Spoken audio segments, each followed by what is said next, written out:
Bass fishing is hot right now. One of the hottest trails in the state is the Louisiana Tournament Trail, held right here in North Louisiana. This year, we took in lakes on the west side. Caddo and Bistineau have joined our roster. And today, we're going to talk with Craig and Taylor Kolb, who won the first 2024 event on Caney Lake in Jackson Parish this past weekend with a bag that was 22.01. Not quite the Caney weight.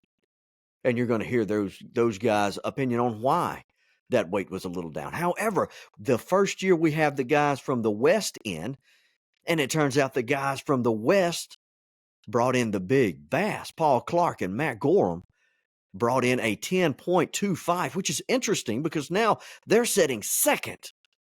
And we still have two lakes to go in the west. They're sitting second in the Anglers of the Year.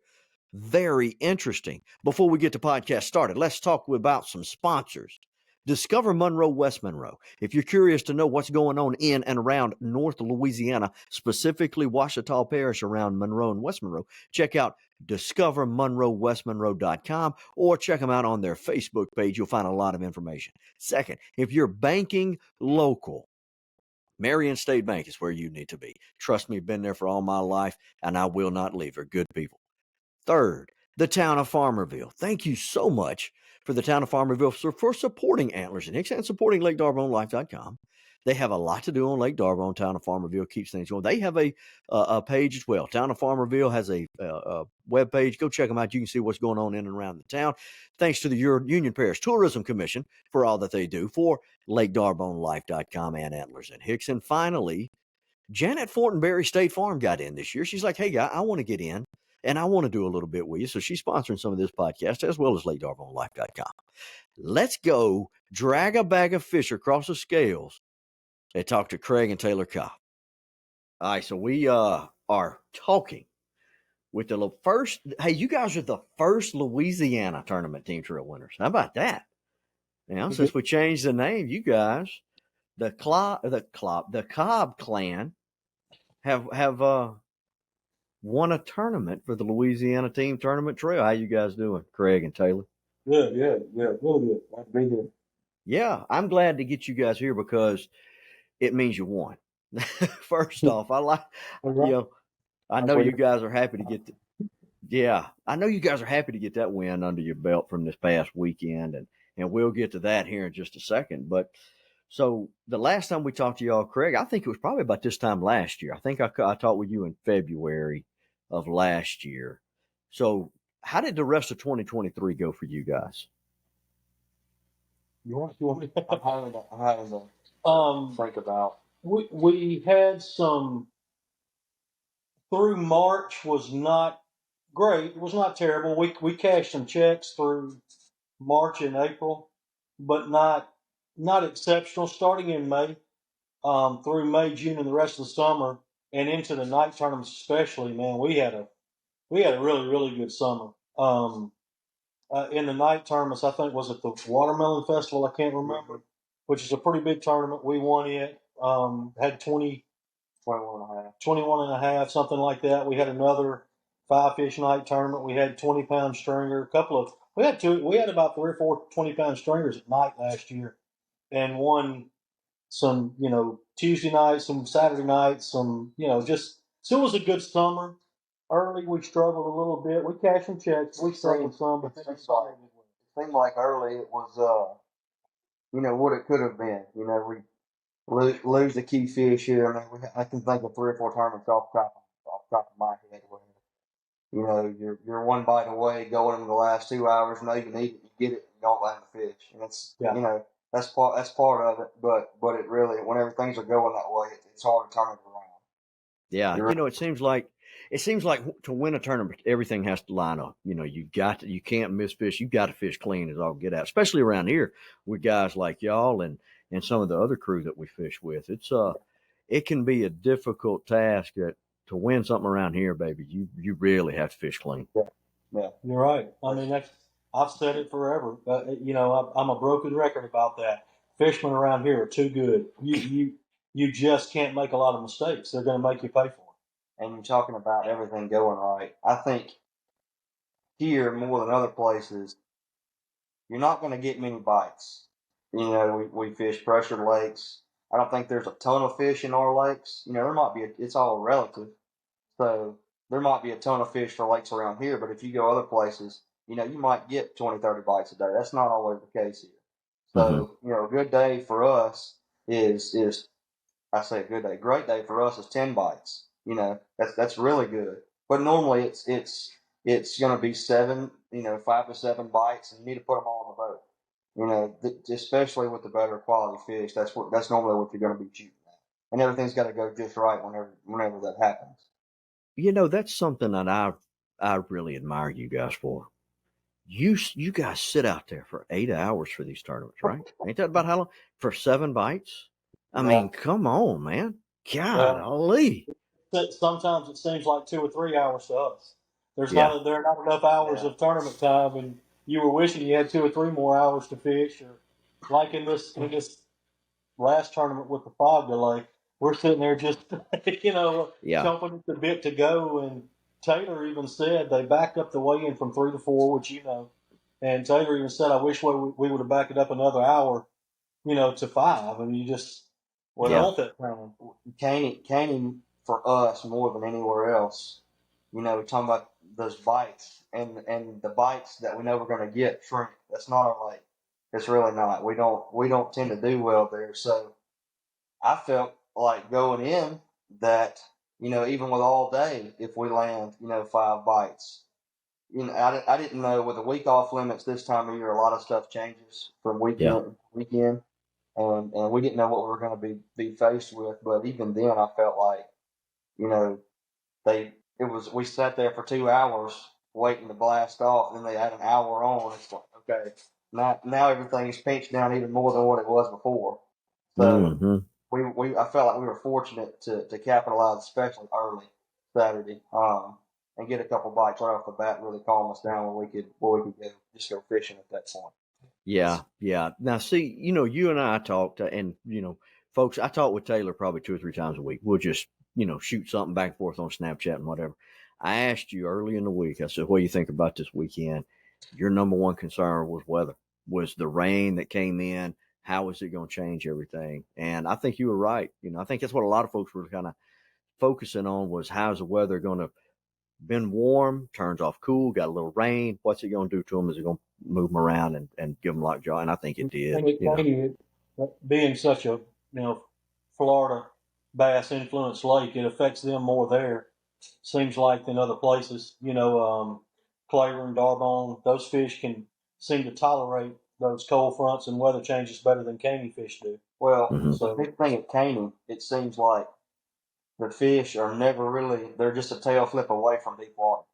You know, they can at Darbone, you know, fish seem to have to move across a flat that's 300 yards, or fish seem to have to do a little bit extra to get up out of the channels and out of the creeks to where they're going to go and spawn or where they're going to be. So it's a big commitment. You know, once you get warm weather, those fish push up there. You get a cold front set in, they're not going to back all the way out.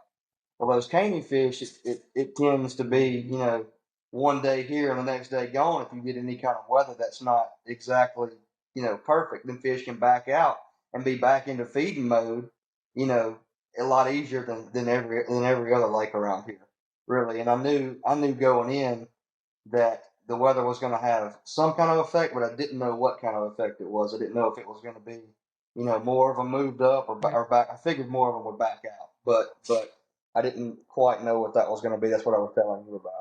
With Yeah. all there we go. We yeah, technical difficulties. Um, you know, one thing that surprised me is that you don't like Caney. You struggle. I mean, y'all from West Monroe. I figured that was right in your back door. I'm like, man, they go there all the time. Well, so really from about May on in the summertime, I like the warm weather there until about 10 in the morning when it turns into a wave pool. But in the with all the boat traffic, but the problem we have at Caney early is we duck hunt, and you get 60 days of duck season. So every day we can hunt, we're going to hunt. And while these guys are going down in this cold water and learning, where they set up, how they feed, presentations, and all these things, we're in a duck blind. So we haven't really invested the time in the cold water there to really have them, be honed in on them. Mhm. Now, with that being said, with every degree that the water temperature went up, gave us a little more of a puncher's chance. And the warmer the water was, the more chance we would have because it's not such a winter pattern at that point. You have some fish in spring, and the other thing is the fog delay probably helped us. I mean, I if was we're looking just thinking that. Yeah. it helped us because I know a lot of those guys were looking forward to that early bite, sitting down on some big fish, and it kind of took that away from them. I mean, they had a little window of opportunity, but kind of like Taylor said earlier, that early morning window of opportunity, we cashed in on that too. We caught a 6.5 and a 5 pounder, 6.25 and a 5 pounder, right there in the early bite when we still had clouds and fog. And so it probably helped us. And that's why we won, honestly, is the fog delay helped us a lot. And the water had warmed to the point that we were able to catch some that had moved into a spring pattern a little bit. That the fog delay more or less leveled the playing field. Now it's our fault because we don't this time of year, we're not fishing Caney. It's not where we go. So and that's our fault. That's not an indictment on anybody else when we say that. We're duck out there fishing, more power to them. But, with the fog delay, it kind of knocked everybody back. And I didn't know it was going to do that. We weren't excited. We had a fog delay. Like I said, we were chomping at the bit to get out there, knowing that we needed all day to catch our fish. Before we thought we needed all day to catch our fish.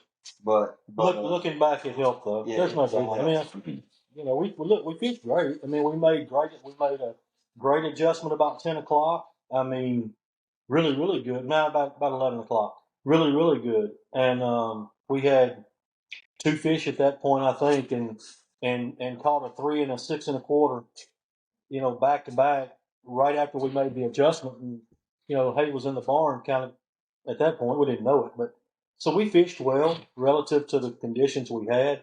Mhm. But I'm smart enough to know that it hurt some people. There's no doubt about that. yeah, Yeah. if we would have gotten the morning bite. See, what we caught was the tail end of the morning bite. We just happened to sit down in the right spot and get 2 bites right off the bat to kind of calm us down. But if you get that morning bite, and especially with the clouds and the fog, that prolongs that bite. So you get that bite all day long, or I say all day long. You get it 2 hours more than what you would have got it before. You would have seen probably 32 to 35 pounds weighed in by somebody. Now, I don't know who that would have been, but there's the names were out there to have done it. But it probably wouldn't have been us. It wouldn't have been us. Yeah. Yeah. Been us. Promise. Well, and that's what shocked me was the 22. What was it? 2206 y'all had? I can't. It was 22 something. 2201 maybe. Oh, 2201. 2201. That surprised me coming off Caney this time of the year because I mean just like what a month or two ago, it seemed like everybody who really could fish good was pulling 40 pounds off that lake. Well, that's going to be a deal where you look at the weigh-in. If you're just on Facebook scrolling and don't know the situation, you're like, wow, it's 50 something or 50 boats and it takes 22 pounds to win. That lake must have sucked. If something must have gone on, well, something did go on. There was the fog delay. It suppressed all those weights, every bit of them. So that's look, the bite from 11:30 on when the sun got high and people started to struggle, and then the boat traffic picked up, which makes it even worse. And it got a little tougher up in the day. If you didn't have a few of those good bites early, it was going to be hard. We were excited at 11. I say it was 11 about noon. We had the little one. Yeah, caught the little one about noon or 1 pounder, and we were, we ain't done. We're gonna do it. We're gonna catch another one, another big one, and it just never happened. We sat on that 1 pounder all day long and waited in. Yeah, and felt like that was gonna cost us. We could have had a really nice bag and catch a 5 pounder. Catch a 5 pounder, you could have had, a crazy good bag, but. It just never happened. We were all upset being we waited on the 1 pounder. It ended up working out anyway. But that just shows you how tough it got after noon.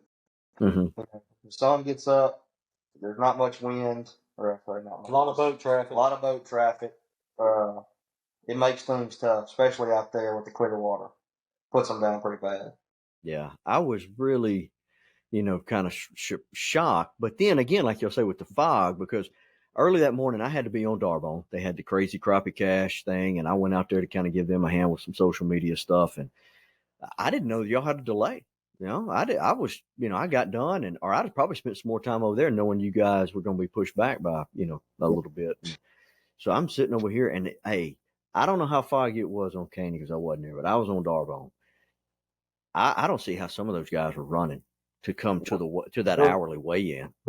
Even after it cleared and they let us go, when I was running out there, it really was funny. I was going to go down the dam Mm-hmm. to where I could see the bank and go to the other side because I was worried running down the lake with those boats because you still couldn't see that well. And he actually talked me into going where we went, and thank goodness he did because that's what he called me. I said, just go 50. Just go 50, and I'll look around us. If something comes wrong, I'll let you know. But we don't have very far to go. It was thick. I mean, it was you couldn't even see on the pocket where we launched. Yeah, no, Yeah. It was not ideal conditions at all for running. And on Darbone, they had a kayak tournament. And I'm like, man, if I was a kayak guy, I'd be hugging that bank so tight you couldn't put me. I'd almost be on the bank. I'd have been in the tightest thicket around there. I mean, up in them stumps because, man, and you could hear the boat. And I'm like, man, no way.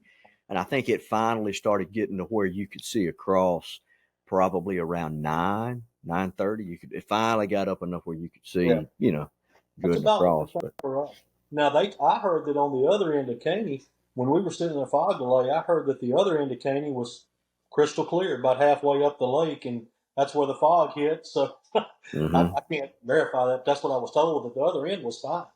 Yeah. Just up there where we were. Craig, let me ask you something real quick. I don't want to ask you because I know it's like a magician never reveals the secrets. But when it comes to baits, I went with this young man, Colby Dark. I had to write an article for Discover Monroe, West Monroe. And so, I decided he had a big name at the time, caught all those fish. I said, you know what, I know I can catch some fish. We'll take some good pictures. He'll be an interesting person because he's just a personality all his own. Craig, he was throwing a bait that I said, you seriously going to throw that? And he's like, yeah. It was so flipping big. Mm-hmm. Now, and hey, he caught on it, man. Do y'all fish those big glide baits like that? He'll throw it. Taylor will throw one some. He got some from Chris Patton, who fished against us, and I mean, I guess a shameless plug here because Chris is my buddy. Hey, when it comes down to Patton, we're gonna push him because he's a local boy, and I mean, he's got some good stuff. He makes one of those big things. As a matter of fact, I was picking at Chris at the tournament. I'll tell you, it's Ditch Donkey Custom Baits, I think is his, and he paints the most beautiful big glide bait you've ever seen, and it's like this big. And I told him, I said, I was laughing at Taylor. Taylor actually threw it Saturday. Now, we were never really in a position to do that well with that. But I told Chris, Patton, I said it was like Taylor took a house shoe or tennis shoe and flip flop, like a hand grenade. when he would throw it, I was picking at Taylor because he'd take that big heavy rod and sling this thing, and it looked like he was throwing a house shoe out there, and it would slap the water. I'm not. I think Live Scope created some of that. Oh, yeah. I don't. So, in answer to your question, do we throw them? Yeah, I mean, he'll throw. I'll throw anything. It's not like I don't care. Yeah, it's not like I'm scared to throw something like that. But to say that that's my confidence bait, no, it's not. Yeah. Well, it's not mine either. It's not mine either. But when you've thrown all your confidence baits, what's it gonna hurt? That's right. Throw something else out there. Throw the kitchen sink, I suppose. They work. I mean, they do. Yeah, they work. They work, and when they hit them, they annihilate them. And I really would like to get better. That's one of those things that, talking about duck hunting, they throw those a lot in the cold water. And that's one of the things that if I didn't duck hunt like I did, I would try to get better with, because it's a viable pattern. I mean, you saw the stringers. I mean, you saw what Colby caught, and a lot of those guys that know what they're doing with those things, and Chris, and he makes the prettiest one I've seen. They catch them. That's just not what I think. I think the attraction with those baits, I mean, and honestly, everybody is seeing what Ben Milliken is doing, as far as the live scope and the glide thing. That's when it really exploded. But I think the attraction with those baits is it's not the norm. You know, you got all these baits that are this big and everybody's throwing them. Well, the fish have seen everything that you throw down there. And especially now with live scope, people are making, you know, casts at specific fish. You know, before we were throwing, and I don't know, you might make 20 casts and 2 of them get in front of a fish. I don't know what the ratio is for that, but now there's people throwing at specific fish every single cast. Well, to me, if I'm a fish, I'm saying that's too big to be a bait. I'm gonna bite it. You know, you see what I'm saying? There's no way that's a bait, and I think that's a lot of the and they catch big fish. You know, it's got to be a big fish to eat it, but better than average fish to bite that. I think that's a lot of the attraction to the glide baits. I'm not great. I've never really just worn them out on one, but I think that's the attraction to them. People who do mess with them a lot, you know, they'll beat you with them. We're just Yeah. not we're not those people. And, you know, when I went with him on Caney, we threw a drop shot and caught several fish, you know. Mm-hmm. And Well, so, you know, there's still that opportunity. But like you said, that when you can find them out there with that sonar and you can target them and you want to target them with that, but he told me, he said, watch this. And he slung that big rascal out there. And I mean, it was within 5 casts. He done brought in, I can't remember if it was right then when he brought in that 10-pound, but it was not too long after that, yeah, you know. that's And what bites them. I mean, that's what eats them. yeah. That's why people throw them. I just Those guys are so good with those things, and they can tell by the fish's posture and how Yeah. they respond. And we can do it some. It's not something that if we go into a tournament that I need to try to be exclusive with. Mm-hmm. But if I see a fish, I'll fish for him, and I've caught some fish and caught one or two Saturday like that. But not on a big live bait. But I caught one or two fish Saturday that I actually saw, and I can do it. But I'm not what those guys are, and I'm smart enough to know that. Yeah. I need to abort the mission at some point and get back to the other kind of fishing if I'm going to be a threat. Now this is a part of a podcast that I really like. Is we're talking about strengths, we're talking about weaknesses, we're talking about what you're confident in. A lot of people call forward facing sonar young man's game. Taylor, you're a young man. How does that make you feel? Do you feel like it's a young man's game, or is it an? I feel feel like feel like it's anybody's game who wants to take the time to learn. Yeah. If it were up to me and my strengths, it's made a lot of what I like to do easier because there's not as many people up there where I'm at, as there was before forward facing sonar. You know, there wasn't a lot of. I'm a lot like him. I'm a shallow water, you know, gonna get in there and mix it type fisherman, if you will. I mean, that's what I like to do. I like to get up in the dirt. That's how I like to fish. A lot of those fish now are not the pressured fish anymore. They're not the fish that see everything. Now, the fish that see everything are the fish that before didn't. It's the suspended fish that are on, you know, deep stump flats or around the creek, you know, creek channels and swings and different things like that never saw a bait before because nobody knew how to target them. They were ghost fish, you know, they're Mm-hmm. fish that are just suspended in the middle of it. So you have no way to target them before. Now that's probably the most pressured fish, or the fish that are suspended over, you know, 20 foot of water. And that's, I guess, in a way that has pulled a lot of people away from what I like to do out deeper. I don't have, you know, I fish with him, and usually when I'm fishing with him, we're practicing, you know, for a tournament or it's in a tournament, and I don't want to take the time to look at live scope all day. I feel like I'm wasting time. I'm wasting time. You chase fish around all day, your clock gets to turning. You look up and it's 11 o'clock. You don't have a fish, and you've been chasing fish around all day. It's not the fish that want to bite. And I'll tell you this too: he's a young man, but he never was a big video game kid coming up. I mean, Mm-hmm.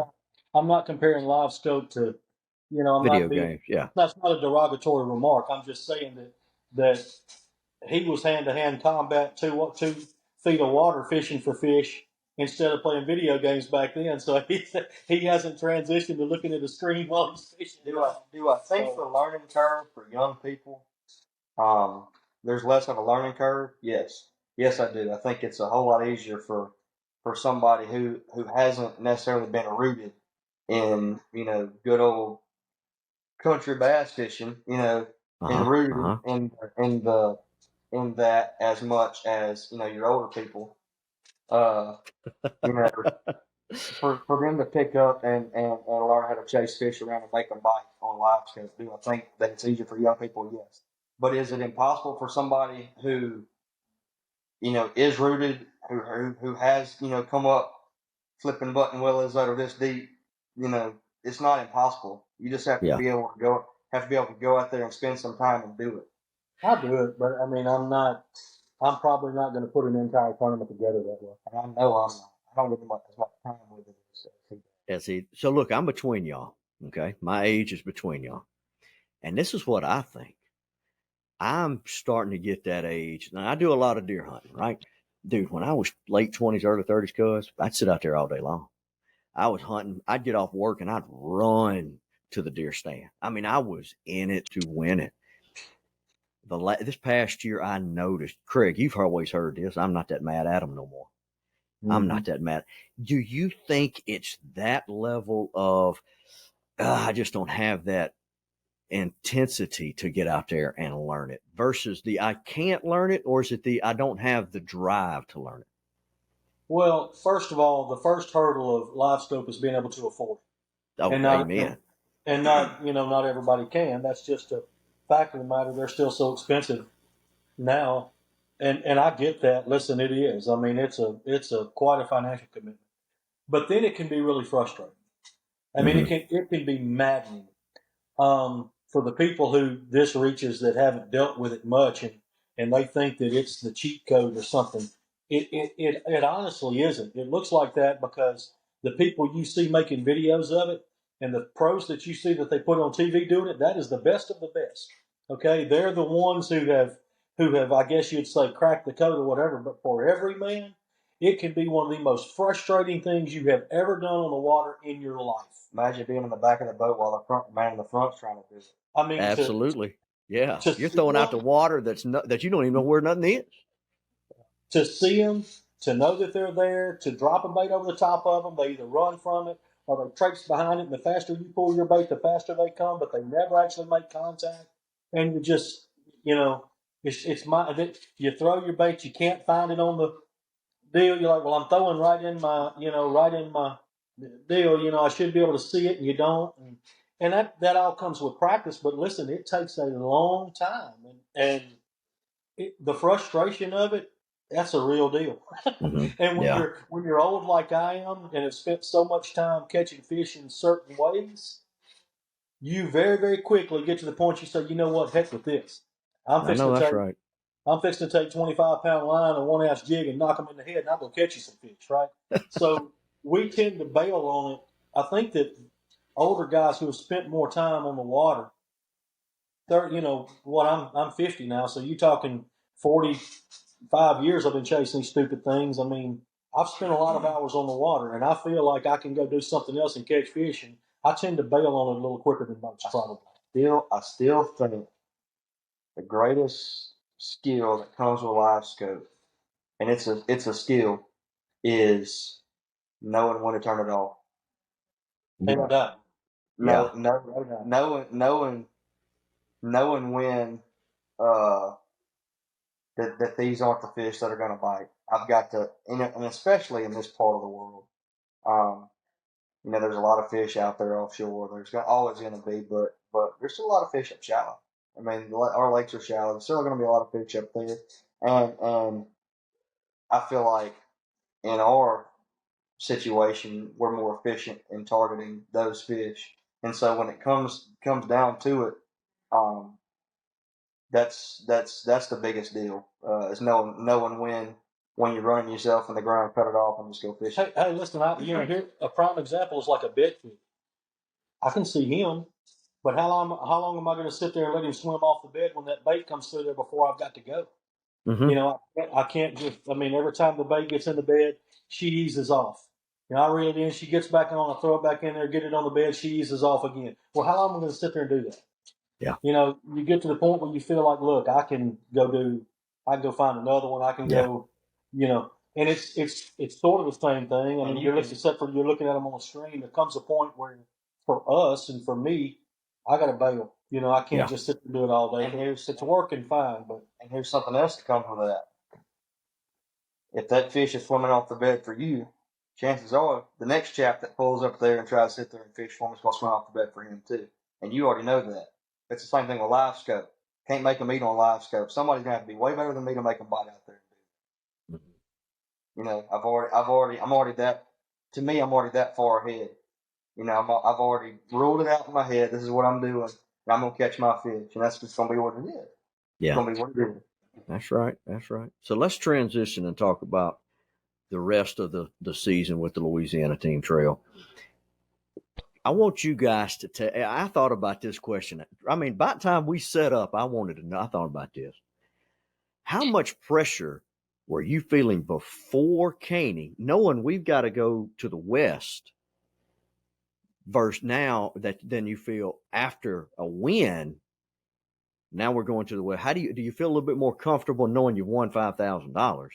You know, are you still? How do you feel? I'll tell you how much pressure I was feeling before the game, because I wasn't even going to enter this circuit this year. He spent. I looked at the schedule. I said, "Man, Caney's the first tournament. 2 tournaments in Shreveport on lakes we've never fished before. You know, we fished everything they had last year, and to the point that I didn't get to go to the hunting camp and, you know, dilly around up there and do the things I do up there. I told Taylor, I said, Taylor, we just can't do it all, son. I mean, we got to call something." Mm-hmm. And he literally, the night before the deadline, this is the truth. We were sitting right there in my living room. I'm in my kitchen. We were right there in the living room, and he said, "Are we fishing Louisiana teams?" And I know now, I realize that's kind of why he came over that night. Yeah. and he found the perfect spot. And my wife was sitting on the other sofa, and he said, "Are we fishing Louisiana team?" And I looked at her, and I said, "If I'm fishing it, you need to put $600 whatever in the account, and I'll enter it tomorrow." And she said, "Well, it's up to you, you know." And she didn't. She said, "Y'all go fish it." Yeah, well, then she said, "Y'all go fish it." And he said, "Cool, we're entering tomorrow." That's when I made the decision to actually fish the circuit. So that tells you how much pressure I was feeling. I wasn't even going to fish this thing because of Caney, because of the trips out west. And then on the ride home, I said, "Man, I talked you into winning so much money." You into winning so much money. He takes a lot of credit he doesn't deserve. I'll put it that way. Yeah. Yeah. Well, I tell you what, I'm glad to see you guys. There's a lot of folks that, you know, I know they would have fished it, but it's just going over to the West. That's a long haul, man. And if you go over there to practice, it's a long haul. And I know it's not for everybody. And I really appreciate, especially you guys getting, I love to see you guys, you know, you come across the scales, and I'm glad to see you. So, you know, I'm glad you decided to get in, and hey, even you won the first one right off jump. So now you can kind of Cadillac on the rest of them, huh? No, ain't no Cadillac. Yeah. But honestly, we were more worried about Caney than Caddo and Bistino. We've never. I don't know what to be scared of about Caddo and Bistino, and it's the kind of water I like. Caney, I knew what I couldn't do there. Yeah. So, I feel like Caddo and Bistino, with any kind of time, with a day or two of practice, you know, we'll figure enough. that's how we fish. That's what we used to. Yeah. So it's not like it's a foreign land. Really, the issue with Caddo and Bistino for us was the travel. You know, because if you're going to be competitive, you're not going to put your boat in at Caddo. What is it, 25,000 acres? Yeah. You're not going to put your boat in at Caddo on tournament day, and I've never put a bait in there and expect to do well. We need at least 2 full days. I'm talking about daylight till dark days. And it won't be. I mean, he'll be out there in his boat, and I'll be out there in another boat. You know, we'll go different ways, separate ways. It's just that's not a lake you can just do that at. So that was the big thing with us is the travel. That's the whole issue there. That was the hang up with Caddo and Bistino. That's a drive. I mean, it really is a drive. So for those listening, what makes you more confident with Caddo and Bistino? When you say your style, explain to us what you mean by your style. lots of shallow, lots of visible cover, trees, grass, all that old man stuff that I grew up. Listen, and I don't talk about him enough. But my dad, Charlie Cobb, he fished tournaments when I was a little boy growing up. I can remember going to his weigh-ins, and then I got a little older, and if he went fishing, I was there too.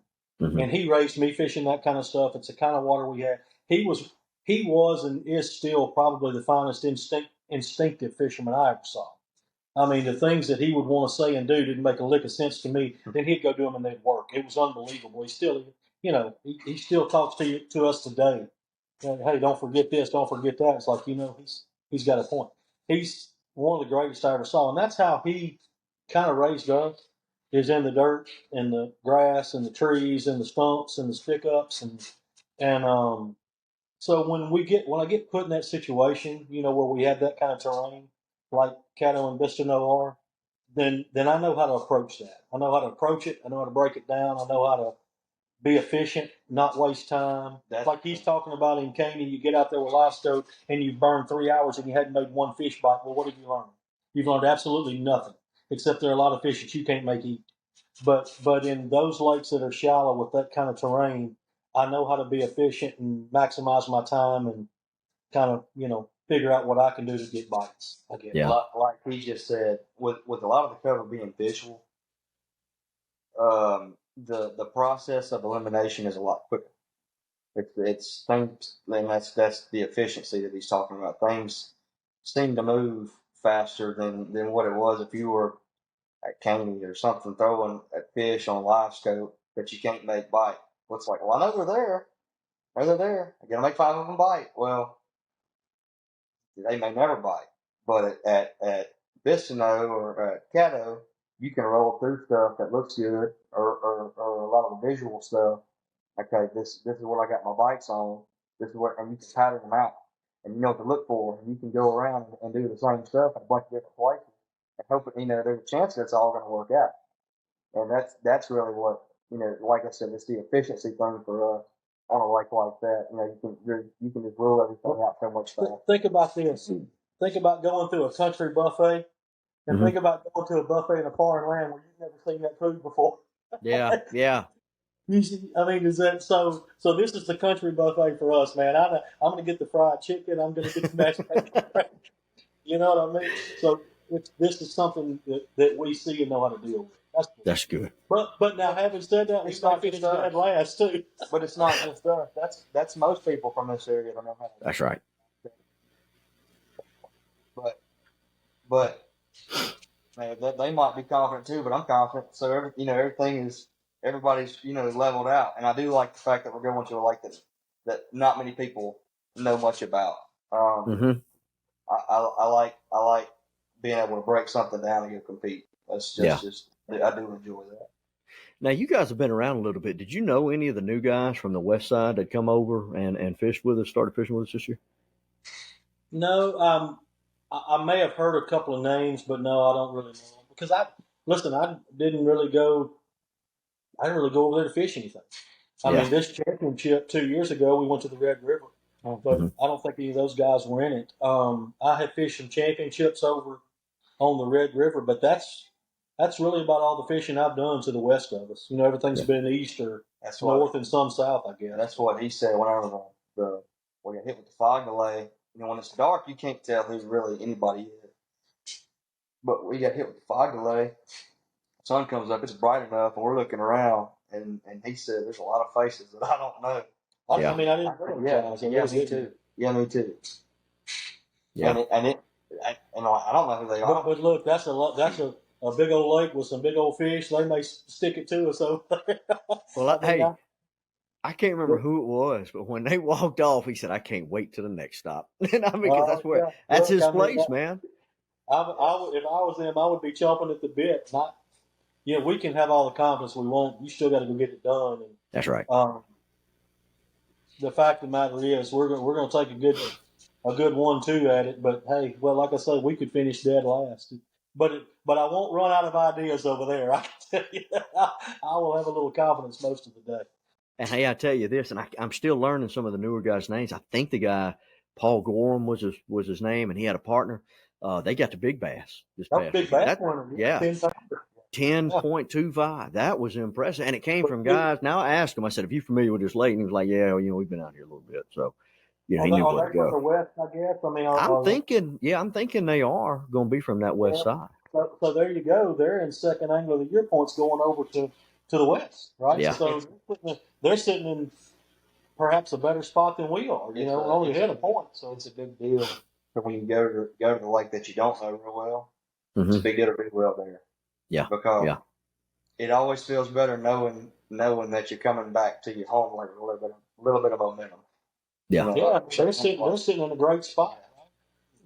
They got that lake out of the way and they're going back home. I mean, there'll be a force on it. If they're from there. I don't know. I've never. I'm almost positive because see, now you two I didn't have to do this to because I knew where y'all from. I want to know where everybody was from for the weigh-in. So I sent 150,000 Facebook messages asking guys where they're from, and I'm almost positive that they're from that western part of the state. They sure had a good fish. And listen, that wasn't that they finished, I think, second overall. Overall. They did very well. They've set themselves up. They've set themselves up. That's right. Well, guys, man, listen, every team in that thing can win a tournament. They're all so good. They really are. They know so much, and I admire all of them. They're really good. Yeah. Whole group. Yep. So we're winding it up, guys. Anything else y'all want to talk about? Kind of looking forward to the next one now, probably more than I was before. Yeah, after hearing this, I'm kind of excited about getting over there myself, taking a look at it and seeing what it can produce, man. They tell me it's got some absolute giants in it. I haven't gone over there, but they tell me there's some giants in there, and I think the word I've heard 2 or 3 times is slugfest. Okay. I don't know if that bodes well for us or not, but they keep talking about it's going to be a slugfest and huge bags caught. I just hope we're one of them.